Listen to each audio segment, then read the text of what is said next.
Selamat siang para mahasiswaku yang terkasih, apa kabar? Harap semua dalam kondisi baik dan sehat-sehat saja, tidak ada yang terpapar COVID-19.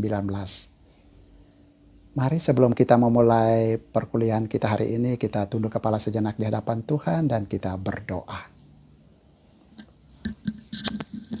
Hari ini kita sudah memasuki pertemuan kuliah kita yang ke-12 dalam rencana pembelajaran semester mata kuliah kita ini. Dan kita sementara berada dalam pokok pembahasan tentang tahap-tahap penelitian sosial yang sebenarnya sudah kita mulai sejak pertemuan ke-11 minggu lalu. Dalam pertemuan ke-11 minggu lalu, melalui Google Classroom materi kuliah disampaikan kepada kalian dan kalian telah mempelajarinya serta merespon balik dengan menjawab pertanyaan-pertanyaan yang saya berikan. Saya sudah membaca jawaban kalian. Sedikit mereview tugas dan jawaban itu, pertanyaan nomor 1 dan nomor 2 tentang pengertian penelitian, jenis-jenis penelitian, dan bagaimana langkah-langkah memilih dan merumuskan masalah secara teoritis, hampir semua dari kalian menjawabnya dengan tepat dan benar. Tetapi dalam menjawab permintaan nomor 3 tentang sebuah contoh rumusan masalah, saya harus mengatakan bahwa mayoritas dari kalian belum menjawab dengan tepat. Nah, berangkat dari review tugas pertemuan ke-11 itu, dalam pertemuan ke-12 ini, kita akan membahas tentang bagaimana merumuskan latar belakang, bagaimana merumuskan rumusan masalah penelitian, dan bagaimana merumuskan tujuan dan manfaat penelitian. Ingat, proses kita adalah learning by doing atau bisa juga doing by learning. Tujuannya agar kalian mulai belajar menyusun latar belakang, rumusan masalah, dan tujuan serta manfaat penelitian untuk sebuah proposal penelitian. Pertemuan kita hari ini mekanisme teknisnya seperti ini. Saya akan membahas secara singkat-singkat poin-poin penting dalam menyusun latar belakang, rumusan masalah, tujuan, dan manfaat penelitian melalui video ini. Dan kalian diminta untuk sambil mendengar dan melihat video ini, buka juga materi kuliah dalam bentuk file PowerPoint yang sudah saya kirimkan kepadamu minggu lalu, mulai dari slide nomor 17 sampai dengan slide nomor 52. Jadi mungkin saya hanya memakai waktu kalian sekitar 15-20 menit untuk mendengar dan melihat video ini. Dan kemudian masing-masing kalian melanjutkan dengan membaca slide-slide itu, lalu mulai merumuskan latar belakang penelitian, merumuskan masalah penelitian, dan merumuskan tujuan serta manfaat penelitian.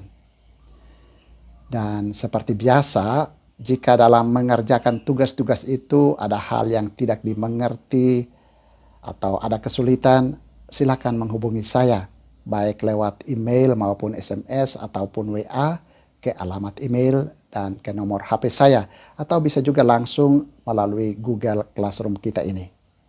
Kita mulai dengan pokok pertama, yaitu bagaimana merumuskan latar belakang masalah penelitian. Apa itu latar belakang masalah penelitian?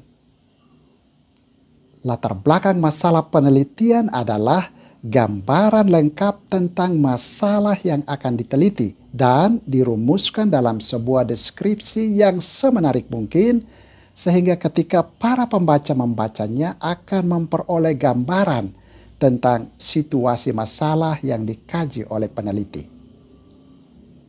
Isinya antara lain adalah sebuah deskripsi yang menonjolkan, ini penting, sebuah deskripsi yang menonjolkan bahwa masalah itu sangat penting, masalah itu menarik, dan masalah itu mendesak untuk diteliti dan ditulis. Juga diuraikan tentang konsekuensi jika masalah itu dibiarkan. Tetapi juga perlu menguraikan relevansi masalah itu dengan ilmu yang sedang ditekuni. Penting juga agar di dalam bagian latar belakang ini dipaparkan tentang ketersediaan data dan informasi maupun kemampuan serta fasilitas pendukung. Tetapi Juga di dalam bagian latar belakang ini diuraikan tentang intervensi apa yang dapat diambil untuk menanggapi masalah itu. Itu kira-kira isi atau muatan dari latar belakang masalah penelitian. Karena itu dalam menyusunnya, mulailah dari pengalaman empirismu tentang hal-hal yang terjadi di sekitarmu yang mungkin dialami kurang ataupun ada degradasi nilai. Dan kemudian kaitkan hal yang kurang itu atau degradasi itu dengan norma, nilai, moralitas, ataupun apa yang seharusnya.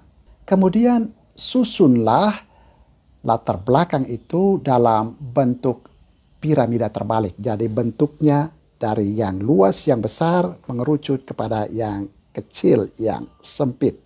Jadi mulai dari hal yang umum kemudian lambat laun mengerucut sampai kepada fokus problematisasi antara apa yang terjadi dan apa yang seharusnya, antara kenyataan dan harapan. Gap atau jarak antara apa yang terjadi dan apa yang seharusnya, itulah yang kemudian disusun sebagai rumusan masalah. Ingat, dalam pertemuan kali lalu dikatakan masalah itu adalah gap atau jarak antara yang ideal dan yang real, yang seharusnya dan yang terjadi. Nah, gap itu, jarak itu harus dirumuskan sebagai sebuah problem, diproblematisir. Sekali lagi, rumuskan bagian latar belakang ini semenarik mungkin. Gambarkan situasi itu sebagai sesuatu yang sungguh penting dan mendesak untuk ditanggapi, karena kalau dibiarkan maka akan muncul konsekuensi, dan dukunglah argumentasi deskriptifmu itu dengan data-data yang tersedia. Problematisir situasi itu supaya sungguh menarik dan mengerucut pada masalah penelitianmu, supaya deskripsimu mengalir dari paragraf yang satu ke paragraf yang lain. Maka perhatikan supaya apa yang ditulis di dalam paragraf itu jelas, sistematis, dan logis, serta ada kesatuan makna atau koherensi, dan ada kesatuan bentuk atau kohesi. Dan ingat, satu paragraf hanya memiliki satu pikiran utama. Karena itu pilih dan pakailah kata-kata yang tepat. Tetapi juga perhatikan supaya antara paragraf yang satu dan paragraf yang lain selalu ada koherensi dan kohesi. Maka pakailah kata-kata yang menunjukkan koherensi dan kohesi itu, seperti karena itu, sehingga, dengan demikian, akan tetapi, dan lain sebagainya. Demikian catatan singkat tentang bagaimana menyusun sebuah latar belakang penelitian. Sekarang kita melihat tentang rumusan masalah penelitian. Kalau kalian merumuskan bagian latar belakang di atas dengan baik dan menarik dan memproblematisir gap yang ada antara kenyataan dan harapan sehingga nampak problemnya, maka akan dengan mudah pula merumuskan rumusan masalah. Ingat, masalah dimengerti sebagai gap atau jarak antara kenyataan dan harapan, antara yang terjadi dan yang seharusnya, antara yang real dan yang ideal. Gap itulah yang harus diproblematisir sebagai masalah. Sekali lagi, seperti dalam pertemuan minggu lalu dikatakan bahwa rumusan masalah itu bisa dirumuskan dalam bentuk pertanyaan, kalimat bertanya, maupun dalam bentuk pernyataan, kalimat pernyataan. Sebagai contoh, kalau kalian mau merumuskan rumusan masalah dalam bentuk pertanyaan, maka kalian bisa memulainya dengan kalimat seperti ini. Dengan melihat uraian dalam bagian latar belakang di atas, maka pertanyaan pokok yang mau dijawab di dalam penelitian ini adalah, mengapa sebagian besar orang adalah miskin, sementara hanya sebagian kecil orang adalah kaya? Ini adalah bentuk rumusan masalah dalam bentuk pertanyaan. Tetapi kalau masalah ini mau dirumuskan dalam bentuk pernyataan, maka Bisa kalian mulai dengan kalimat seperti ini. Dengan melihat uraian dalam bagian latar belakang di atas, maka penelitian ini dilakukan untuk menemukan faktor-faktor yang menyebabkan kemiskinan dan kekayaan dalam kehidupan seseorang. Ini rumusan dalam bentuk pernyataan. Catatan penting dalam rumusan masalah ini adalah jangan membuat rumusan masalah yang terlalu banyak. Juga jangan membuat rumusan masalah yang terlalu panjang yang nanti multitafsir. Buatlah satu rumusan masalah pokok dan bisa diperjelas dengan satu atau dua sub rumusan masalah. Ingat bahwa rumusan masalah itulah yang akan menjadi panduan dalam penelitian dan penulisan.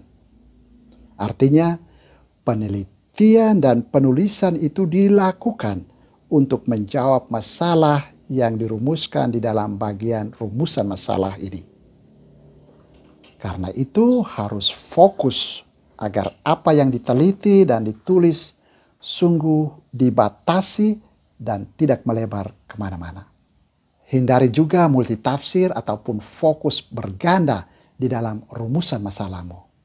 Dalam tugas minggu lalu, beberapa di antara kalian merumuskan masalah ini dengan pertanyaan-pertanyaan seperti susunan pertanyaan angket ataupun pertanyaan-pertanyaan dalam sebuah wawancara.